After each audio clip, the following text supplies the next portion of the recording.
Absolutely buzzing for this one. Seriously. This is the type of story that makes covering the NFL, and more specifically, the San Francisco 49ers, so exciting. When you get a blend of on-field performance, behind-the-scenes leadership, and real human connection, that's when sports content hits different. And that's exactly what we're diving into today. It's about Brock Purdy, it's about Christian McCaffrey, it's about the soul of this 49ers offense, and it's about how this team is shaping up heading into a pivotal season. But before we get all the way in, let me throw this out there to you. On a scale from 1 to 10, where's your confidence level with this 49ers offense? I mean, truly, where are you at? Because here's the thing. I wouldn't blame anyone for being anywhere from a solid 4 to a confident 10. There's a spectrum here, and it's a wide one. If you're leaning toward the lower end, you've probably got some fair concerns. Injury history? Valid. Age of some of the star players? Yep, that's a thing. Depth at key positions. It's not unreasonable to worry, especially when you think about how thin things got last season when injuries started to pile up. It's not just about who started in September. It's about who's still available come December and January. And if you're basing your take on that, yeah, I get it. But then there's the other side of the spectrum. There's a real case to be made for high confidence in this unit. Kyle Shanahan is still Kyle Shanahan, arguably one of the most innovative offensive minds in the game today. Now, imagine Shanahan being able to operate without having to constantly stress about the other side of the ball. That's not to say the defense doesn't need attention. It always does. But there's a trust factor that exists now. You've got a guy like Robert Saleh before, and then DeMeco Ryans, and now Steve Wilks taking over the defensive reins. These are all head coach caliber minds running that side of the game, which allows Kyle to fully lock in on what he does best, designing and orchestrating a high-level offense. That freedom, that clarity, it matters. Then you've got Christian McCaffrey. Just the possibility of having him fully healthy for a season should send a surge of excitement through the entire 49ers fan base. And we're going to talk about him more deeply in a bit. But for now, let's just appreciate what that means. A top 3 running back when healthy, who is just as much of a threat catching passes out of the backfield as he is running between the tackles. That kind of versatility can elevate everything around him, especially when your quarterback knows how to use that outlet. And speaking of quarterbacks, let's get into Brock Purdy. Yes, the same Brock Purdy who was selected dead last in the 2022 draft. Mr. Irrelevant. But let's be real. There's absolutely nothing irrelevant about what this guy has become for the San Francisco 49ers.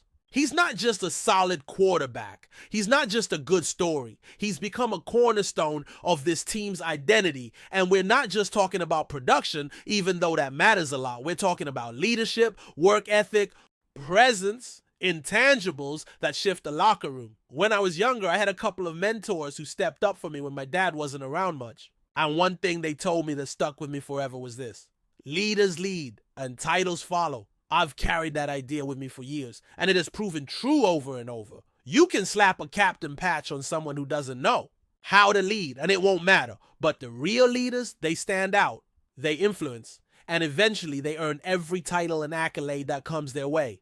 That's Brock Purdy. He didn't walk into the NFL with expectations. He wasn't given the keys to anything. He had to earn every single rep, every snap, every ounce of trust from his coaches and teammates. And what's crazy is that not only did he do that, but he also had a real tangible impact on a veteran like Sam Darnold. That's wild when you step back and think about it. Sam Darnold, former number 3 overall pick in the 2018 draft, a guy who's seen it all from the New York Jets to the Carolina Panthers, comes to San Francisco, and it's Brock Purdy who helps him get better. Darnold didn't shy away from saying it either.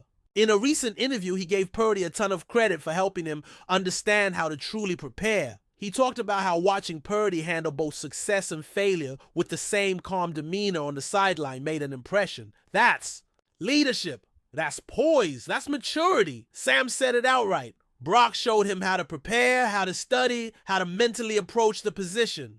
And that's coming from a guy with 6 years in the league. You can't fake that kind of impact. You can't manufacture it. Either you've got that presence or you don't, and Brock Purdy has it in spades. It's no coincidence that Darnold had one of his best seasons last year. Some people will downplay it, call it situational, or credit the system. But there's more to it than that. Sometimes the environment, the people around you, and the example they set, those things matter just as much as scheme. And when you've got a quarterback room where the youngest guy is setting the tone, that says something powerful about who that guy is. Now, let's circle back to McCaffrey for a minute, because we got some really good insight from both Darnold and Kyle Shanahan about where Christian is mentally and physically heading into this season. First off, Darnold praised McCaffrey's internal drive like crazy, said he's never been around anyone as self-motivated as Christian. Doesn't need a chip on his shoulder or a headline to get going. He's all about proving to himself every single day that he can be the best.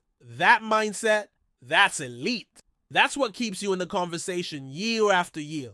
Not just talent, mentality. Shanahan echoed that as well. He admitted that McCaffrey needs to be protected from himself because the dude just doesn't stop. And we've seen that before, haven't we? When the game is on the line, McCaffrey's always out there. But what Shanahan really needs to focus on, what all of us are hoping for, is that when the game is not on the line, he can find the discipline to pull him out. You've got other running backs on this roster, young guys trying to prove themselves. The last thing you want is another season derailed by overuse or unnecessary wear and tear, and that leads into a bigger point about the checkdown game. Last year, Purdy was at the bottom of the league in checkdown percentage. Now, that's not necessarily a bad thing in isolation. You don't want a quarterback who's overly reliant on safe throws and afraid to push the ball, but there's a balance. And there were times last season when Purdy forced things downfield and missed easier options underneath. Opportunities that could have kept drives alive, protected the football, and built rhythm. Having a healthy McCaffrey changes that calculus entirely. He's not just a check down option, he's a weapon. He turns 5-yard dump-offs into 20-yard gains. That's where this offense can find another gear. And with some better protection up front and the right personnel around him, Purdy can be more selective, more efficient, and more dangerous. But again, it all comes back to health. If this team stays healthy, my confidence level is a 10. Full. Stop! This offense has all the pieces. The scheme is still cutting edge. Shanahan is still ahead of the curve. You've got a quarterback who commands the respect of the locker room, who's still ascending, and who's already proven he can win games. You've got elite weapons in McCaffrey, Kittle, Ayuk, and hopefully a bounce-back year from Deebo Samuel.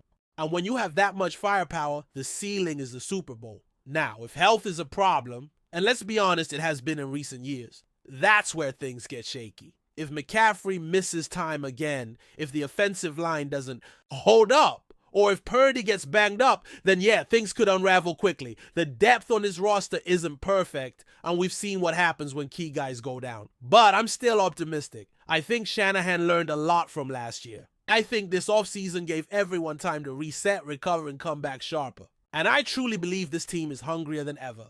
They know how close they've come. They know the window is open right now. Not next year, not some hypothetical future. Right now. And they're treating it like that. As for Deebo, I still believe in the guy. I know 2024 wasn't his best year, but there were other factors at play. Injuries, rhythm, maybe even just the natural ebb and flow of an NFL career. But Deebo Samuel still has game-breaking ability. Pairing him with a healthy McCaffrey, that's nightmare fuel for defenses. So if you're asking me again, what's my confidence level in the 49ers issue? What's the 49ers offense right now? I'm sitting at a strong 7.5. And if everything clicks health-wise, we're jumping straight to 10. But before we dive in, don't forget to subscribe to 49ers Zone and hit the like button on this video. Your support helps us keep bringing you the latest updates on the San Francisco 49ers. And don't forget to share your thoughts on the news in the comments below. Whispers are swirling around the Bay Area, and if the buzz holds any weight, the San Francisco 49ers might be heading toward internal turbulence. Star defensive end Nick Bosa has reportedly made a stunning declaration behind closed doors. He no longer wants to share the field with running back Christian McCaffrey. The alleged rift, still unconfirmed by the organization, has sent shockwaves through the locker room and fan base alike. Sources close to the team hint that Bosa, known for his intensity and unfiltered honesty, has voiced his frustrations about McCaffrey's growing role and perceived influence within the team. One insider even suggested that Bosa feels the offense has shifted its identity too drastically since McCaffrey's arrival, overshadowing the core defensive culture that once defined the 49ers. While no public statement has been made by either player or team officials, the rumor has gained traction. Following a noticeably tense interaction between the two during off-season training, observers claimed the body language was icy and that the pair avoided any direct communication throughout the session. Could this be just a momentary clash of elite competitors, or is something deeper threatening the 49ers' harmony? Some believe that locker room politics and leadership dynamics might be at play, especially with both players being among the highest paid and most marketable figures on the roster. If there's truth to the claim that Bosa refuses to play alongside McCaffrey, the 49ers could be facing a critical crossroads. With Super Bowl aspirations and one of the league's most talented rosters, the timing couldn't be worse for internal unrest. For now, it remains just a rumor. But in the NFL, where smoke often leads to fire, the possibility of a major shakeup can't be ignored. Stay tuned. That's it for this update. If you enjoyed the video and want to keep receiving exclusive news about the San Francisco 49ers, make sure to subscribe to 49ers Zone and give this video a like. We always look forward to hearing your comments and opinions. See you in the next video.